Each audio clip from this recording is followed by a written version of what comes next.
ৰাতিপুৱা ভাগতো কৈছিলোঁ কথাখিনি যে দুলীয়াজান সমষ্টি 100% আমি জিকিম, তাত কোনো ডাউট নাই।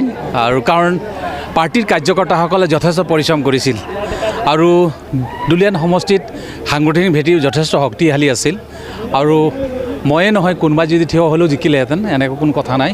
কিন্তু মই ধন্যবাদ জনাইছোঁ দুলীয়াজানবাসী ৰাইজক, তেওঁলোকে ভোটদান কৰিলে, শ্ৰদ্ধাৰ ৰাইজ, মই তেওঁলোক ধন্যবাদ জনাইছোঁ। আৰু নিশ্চয় আমাৰ যিবিলাক সমস্যা আছে দুলীয়াজান সমষ্টিত, সেইবিলাক সমাধান কৰিবৰ কাৰণে মই চেষ্টা কৰিম। মই বিশেষভাৱে ডক্টৰ হিমন্ত বিশ্ব শৰ্মা ডাঙৰীয়াক ধন্যবাদ জনাইছোঁ। মই ভাবোঁ যে মই যে জিকিছোঁ একমাত্ৰ ডক্টৰ হিমন্ত বিশ্ব শৰ্মা ডাঙৰীয়াৰ কাৰণে জিকিবলৈ সক্ষম হৈছোঁ।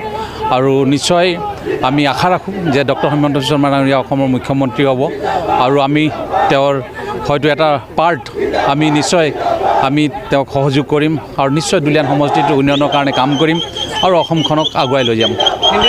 তেওঁ 60,100 ভোট পাইছে আৰু মই 70,600 ভোট পাইছোঁ, অৰ্থাৎ মই 10,500 ভোটৰ ব্যৱধানত তেওঁক পৰাজিত কৰিছোঁ। আৰু নিশ্চয় তেওঁ যথেষ্ট কষ্ট কৰিছিল জিকিবৰ কাৰণে, আৰু তৃতীয়বাৰ তেওঁ হাৰিছে।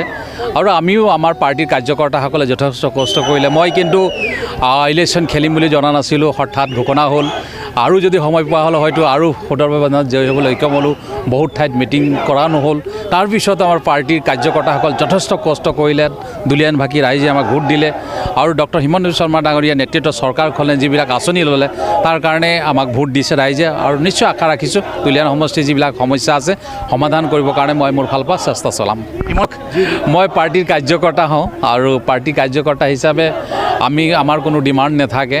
পাৰ্টীয়ে যি দায়িত্ব দিব, যেনেকৈ যি দায়িত্ব আশা কৰিব অলপ নিশ্চয় পাৰ্টীয়ে যি দায়িত্ব দিব, মই সেইটো কোৱা নাই। মই কৈছোঁ যে মোক যেতিয়া মাজত লোকসভাৰ টিকেট দিয়া নাই তেতিয়াও মই পাৰ্টীক একো কোৱা নাই। আৰু এইবাৰ মোক ৰাজ্যসভা নিদি তেওঁলোক ক'লে যে MLA খেলিব লাগিব, মই খেলিছোঁ। সেইকাৰণে পাৰ্টীৰ কাৰ্যকৰ্তা মই, পাৰ্টী যি সিদ্ধান্ত ল'ব মই পাৰ্টীৰ সিদ্ধান্তবিলাক মানি ল'ম আৰু পাৰ্টীৰ মতে কাম চলাম।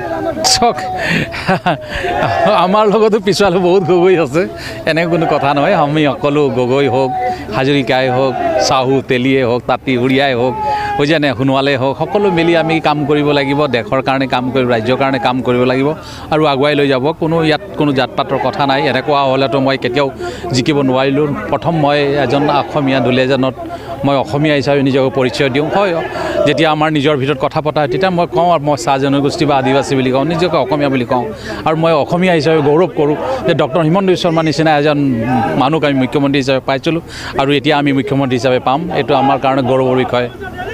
আপুনি আগুৱাই যাওক, আমি তাকে কামনা কৰিছোঁ। নিশ্চয় আপোনালোকৰ পূৰা সহায় সহযোগ লাগিব আমাৰ দুলীয়াজান সমষ্টিত আগুৱাই নিয়াৰ ক্ষেত্ৰত। নিশ্চয় মই ভাবোঁ আপোনালোকৰ ছাজেশ্যন লাগিব, কেনেকৈ আমি দুলীয়াজানখনক আগুৱাই লৈ যাব লাগিব। কাৰণ কিছু সমস্যা আছে, এনেকুৱা নহয় যে সমস্যা নাই। দুলীয়াজান অল ইণ্ডিয়া নিচিনা প্ৰতিষ্ঠান আছে, গেছ কোম্পানী আছে, নেপকো আছে, চাহ বাগিচা। নিশ্চয় তাৰপিছতো দুলীয়াজানত কিছু সমস্যা আছে। নিশ্চয় আপোনালোকৰ মানে সহায় সহযোগত, আপোনালোকৰ দিহা পৰামৰ্শত আমি দুলীয়াজান আগুৱাই লৈ যাব লাগিব।